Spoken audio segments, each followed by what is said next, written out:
नमस्कार.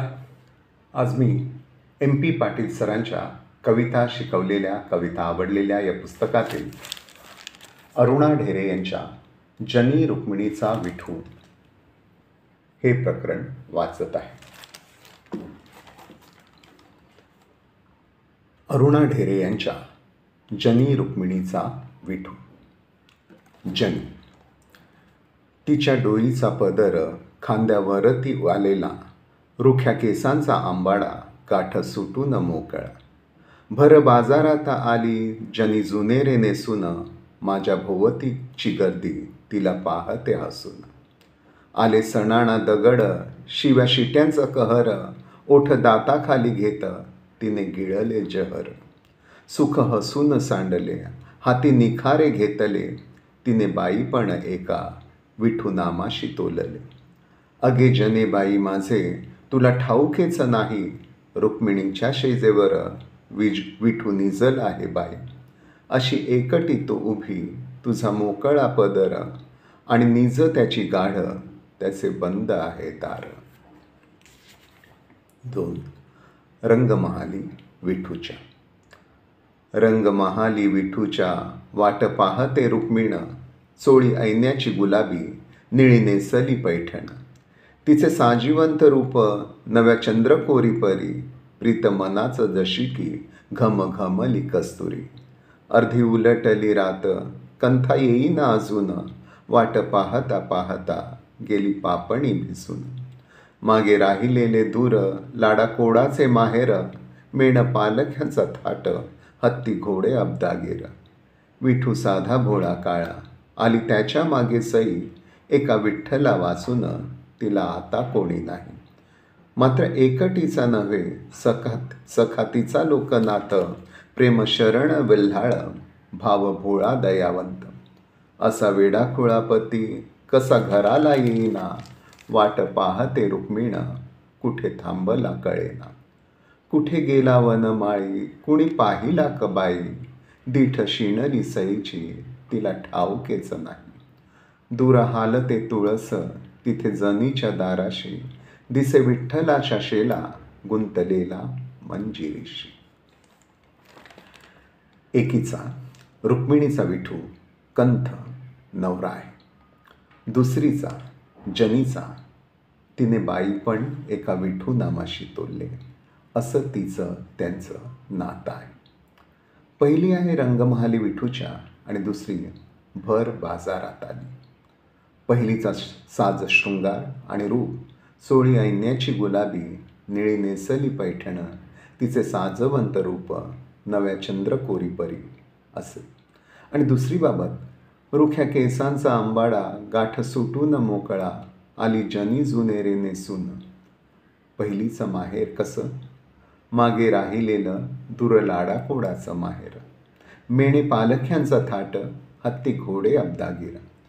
आणि दुसरीचं माहेर बिहेर याबाबतची या कवितेत नसलेली पण दमाशूद्राची मुलगी 5 वर्षापासूनची नामदेवाबरोबरी दामा शेटीकडे ती हो वाढता आलेली, एवढीच ज्ञात असलेली. एकीनं पूर्वायुष्यात भूर्जपत्र हाती घेऊन कमल नालाची लेखणी करून पगारांच्या अक्षरांनी तसं एक पत्र बापा घरनं चोरून लिहून विप्राकरवी त्याला धाडलं होतं.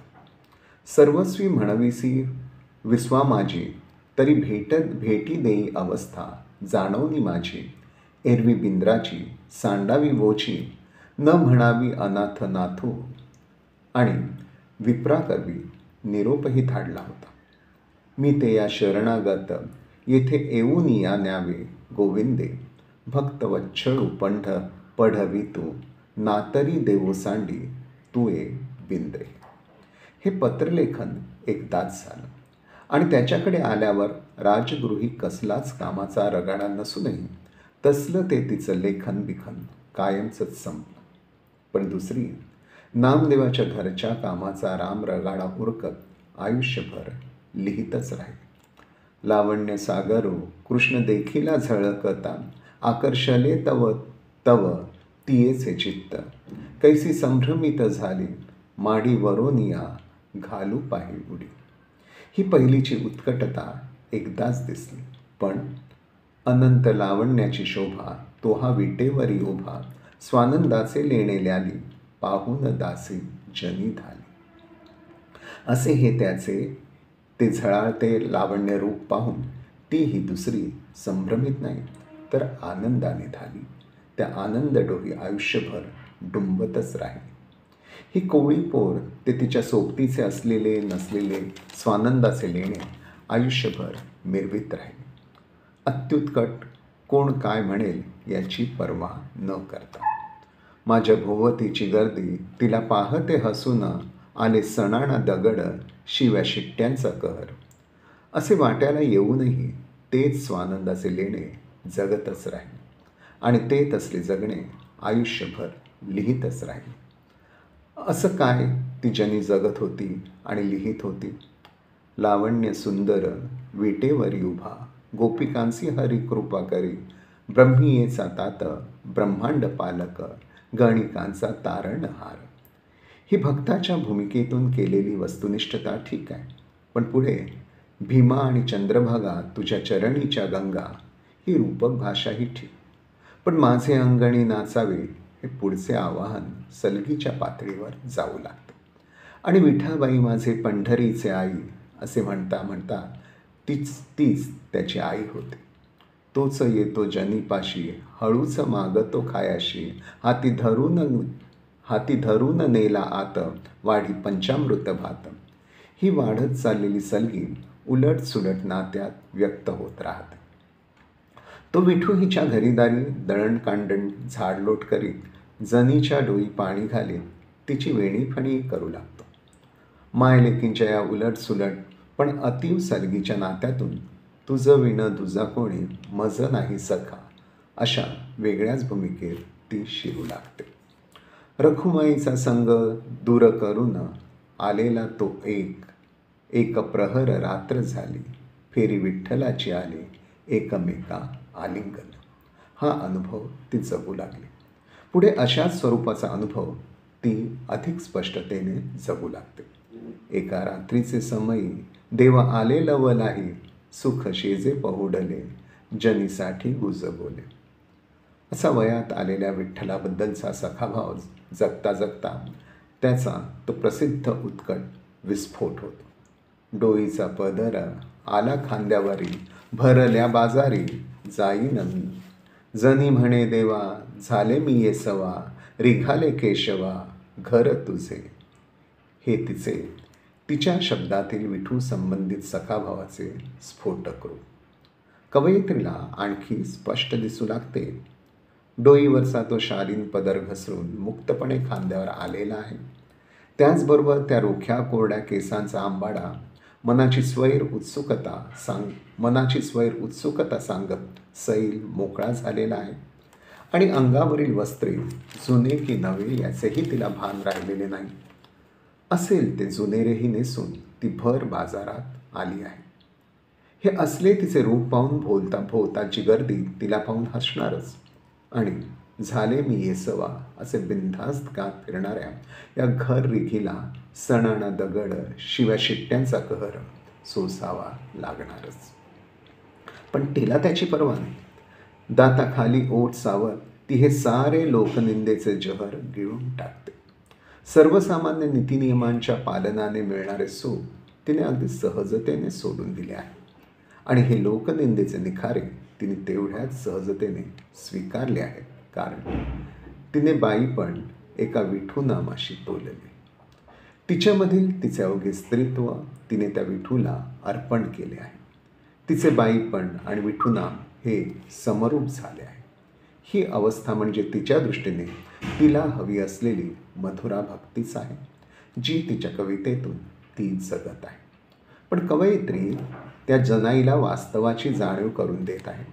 अगे जनाबाई माझे तुला ठाऊकेच नाही, रुक्मिणीच्या शेजेवर विठू निजला आहे बाई. अगे माझे जनाबाई, तू अशी कल्पनेच्या राज्यातील स्वप्नात जगू नकोस ग. तू अगदी पदर मोकळा करून त्याची वाट पाहत आहेस, पण तो येणारच नाही हे समजून घे. अगं तो रुक्मिणीच्या महालात तिच्या शेजेवर पहुडला आहे. अगदी गाढ तृप्त. त्याच्या हृदयाचे दार तुझ्यासाठी बंद आहे. तू अशी एकटी त्याची वाट पाहू नकोस ग. तिकडे रुक्मिणीच्या महालातील खरी वस्तुस्थिती काय असते? रंगमहाली विठूच्या वाट पाहते रुक्मिण, वाट पाहता पाहता गेली पापणी भिजून. त्या अष्टनायिकातील या उत्कंठतेचे रूप कसे? चोळी ऐन्याची गुलाबी, निळी नेसली पैठण, तिचे साजीवंत रूप नव्या चंद्रकोरी परी. तिची प्रीत कशी? प्रीत मनात जशी की घमघमली कस्तुरी. पण तिला प्रतिसाद काय? अर्धी उलटली रात, कंथ येईना अजून. असा कसा हा तिचा कंथ? तर तिचे मेणे पालख्या थाट, हत्ती, घोडे, अब्दागीर असे राजगृहाचे लाडाकोडाचे दूर राहिलेले माहेर सोडून त्याच्या मागे निघून आले. साधा भोळा काळा असा त्याच्यावर विश्वास टाकून आले. इथं तिला त्या विठू वाचून दुसरं कोण आहे बरं? चोळी ऐन्याची गुलाबी, निळी नेसली पैठण अशी त्या नव्या चंद्रकोरी परी साजवंत रूपातल्या वाट पाहत असलेल्या रुक्मिणीला तो कसा घराला येईना, कुठे थांबला कळेना, कुठे गेला वनमाळी, कुणी पाहिला कबाई, अशी चिंता लागून राहिली आहे. वाट पाहता पाहता तिची दिठी शिणून गेली आहे. तिकडे कवयित्री म्हणते आहे, रुक्मिणीच्या शेजेवर विठू निजल आहे बाई. आणि इकडे रुक्मिणीची चिंता सांगत आहे, अर्धी उलटली रात, कंथ येईना अजून. यातलं खरं काय? खरं हेच आहे, तो विठू रुक्मिणीच्या महालात तिच्या शेजेवर नाहीच आहे. जनीसाठी त्याचे दार बंद आहे हे खोटेच आहे. कवयित्रीचे भावन असे आहे, दूर हलते तुळस, तिथे जनीच्या दाराशी, दिसे विठ्ठलाचा शेला, गुंतलेला मंजिरीशी. ती जनीच्या दाराशी तुळस मंजिरी आणि जनीच्या मनीची ही तुळस मंजिरी भावमधुरतेने हलते आहे, डुलते आहे, फुलते आहे. कारण तिथेच त्या विठूचा आणि त्या विठूच्या मनीचाही भावगंधित शेला गुंतून राहिला आहे. हे तर अपरिहार्यच आहे. कारण हा विठू प्रेमशरण वेल्हाळ, भावभोळा, दयावंत, वेढाखोळा आहे. जनीच्या खांद्यावर आलेल्या स्खलनशील पदराची त्याला जाण आहे. तिच्या वेल्हाळ भक्तिशरण रुख्या सैलमुक्त केसाची त्याला कदर आहे. जुनेरे नेसून देहभान विसरून भर बाजारात आलेल्या वेड्या खुळ्या विदेहस्विनीची दखल तो घेतो. लोकनिंदेची पर्वा न करता विठू नामाला समर्पित केलेल्या तिच्या वेल्हाळ बाईपणाचे त्याला अगत्य आहे. आणि त्या दयावंतासाठी तिने हाती निखारे घेतल्याचे स्मरण तर त्याला नेहमीच आहे. म्हणूनच त्या विठूच्या भावभारित शेला जनीच्या कोवळ्यात तुळस मंजिरीशी गुंतलेला आहे. असं हे या दोन्ही कवितेतील भावन आहे. पत्नीभाव आणि सखीभाव यात चुकते माप कुठे दिलेले असते? बंदिस्त नैतिक नाते आणि न नैतिक मुक्त नाते यातील अधिक आनंदघन काय? देहभाव आणि मनोभाव यातील अधिक आनंदाचे निधान कोणते? शारीर कामभाव आणि अशारीर प्रणयभाव यातील अधिक अक्षय तरल भाव कोणता? देहरती आणि मानसिक मधुर भक्तिरती यातील अधिक सरस काय? यावरील सर्व द्वंद्वांमध्ये निर्भरपणे अधिक गुंतायला कुठं होत असतं? रुक्मिणीच्या शेजेवर विठू निजल आहे बाई यापेक्षा दूर हलते तुळस, तिथे जनीच्या दाराशी, दिसे विठ्ठलाचा शेला, गुंतलेला मंजिरीशी. हाच कवयित्रीचा सरस निष्कर्ष आहे ना. जाता जाता आणखी एखाद्याच्या आस्वादक कल्पकतेचे आकलन. छोटीच टीप. हा विठूचा शेला जनीच्या दारीच्या हलत्या तुळस मंजिरीशी गुंतलेला आहे. तो जनीच्या वयात आलेल्या भावभक्तीत की तिच्या वयात आलेल्या भावविभोर कवितांमध्ये. ती तुळस मंजिरी म्हणजे जनीच्या कविता. कारण या तिच्या कवितांमध्येच अरुणासारख्या संवेदनशील कवयित्रीला रहस्याचा शोध लागलेला असतो. तो विठूचा शेला जनीच्या दारीच्या तुळस मंजिरीत गुंतलेला. थोडे रूपाबद्दल. अरुणा ढेरे यांच्या या दोन कविता निरंजन या काव्यसंग्रहात पृष्ठ 8 आणि 9 वर अगदी समोरासमोर छापले आहे. त्याचे हे असे दर्शनच विरोधाचा अनुभव प्रथम क्षणीच देत असतो आणि त्यात हेतुपूर्वकताही जाणवते. आणि पुढे या दोघींचे रूप, दोन्हीचा वेश, दोघींची भावस्थिती आदी गोष्टी हा विरोध अधिकाधिक गडद करीत जातात. एक उत्कंठिता कामिनी तो घराला काय येईना या चिंतेत आहे, तर दुसरी उत्कट भावभक्तिनी त्याच्यासाठी भर बाजारात स्वैरभैर होऊन हिंडते आहे. जनी या कवितेतील विठूनामात मुक्तपणे रमणाऱ्या मनस्विनीच्या चढत जाणाऱ्या संवादी भावांना शेवटल्या 4 काव्यपंक्तीतील विरोधी भावलयीची कलाटणी कवितेच्या रूपाला एक लयसौंदर्य प्राप्त करून देतेच. त्याचबरोबर विठूच्या प्राप्तीबाबतची तिच्या चढत जाणाऱ्या कृतीत अनुस्यूत असलेल्या तिच्या अपेक्षेला व्यर्थतेची कलाटणी देते. रंगमहाली विठूच्या या कवितेतील विठूची वाट पाहणाऱ्या उत्कंठतेच्या चढत जाणाऱ्या संवादी भावांना शेवटल्या 2 ओळी विरोधी भावलयीची कलाटणी देत कवितेच्या रूपाला लयसौंदर्य बहाल करतात. त्याचबरोबर विठूच्या मिलनभेटीबाबत तिच्या चढत जाणाऱ्या चिंतेत अनुस्यूत असलेल्या अपेक्षेला व्यर्थतेची कलाटणी देतात. आणि पहिल्या कवितेतील त्या 4 काव्यपंक्ती व दुसऱ्या कवितेतील त्या 2 काव्यपंक्ती यामधील एकमेकींना छेद देणारा विरोधी आशय रसिकांच्या विरोधी लयबंधाच्या सौंदर्यानुभवांबरोबर दोन्ही कवितांतील गर्भित प्रीतीसंबंधित निर्भर जीवन जाणीवेचा गहिरा प्रत्यय देतो. रसिकाला नाट्यानुभव देणारा नाट्यात्म रूपबंध समोरासमोरील प्रस्तुत 2 कविता वाचताना लागलाच प्रत्ययाला येतो. हे या कवितेचे आणखी एक रूपलावण्य. 2 विरोधी वेशांतील, विरोधी रूपांतील, विरोधी स्थळांतील 2 नायिका एकाच विठूत गुंतलेल्या.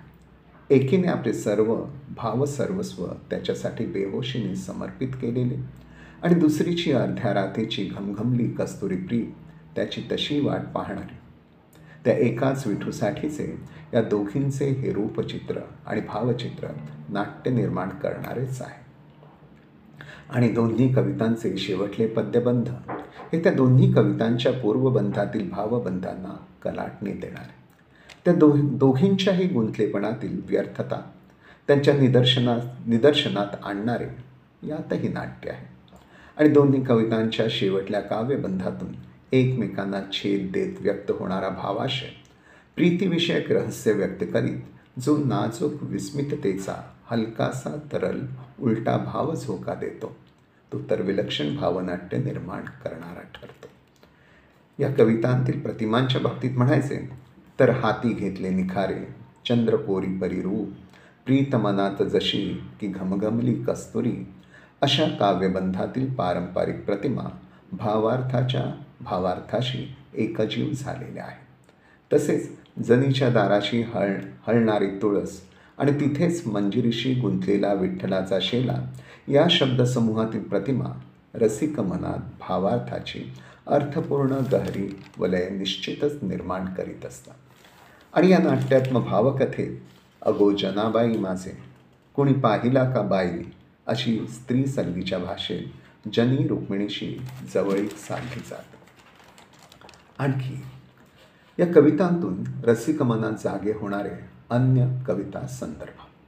पहिल्या कवितेतील तिच्या डोईचा पदर खांद्यावरती आलेला, रुख्या केसांचा आंबाळा गाठ सुटून मोकळा, भर बाजारात आली जनी जुनेरे नेसून हा कवयित्री जनाईच्या अभंगवाणीचा लय पकडीत येणारा, पंढरीच्या वाटेवरील तिचा स्वैर संचार, डोईचा पदर आला खांद्यावरी भरल्या बाजारी जाईन मी आदी कवयित्री जनाईच्या अनेक मधुर अभंगवाणी रसिकाला घेऊन जात.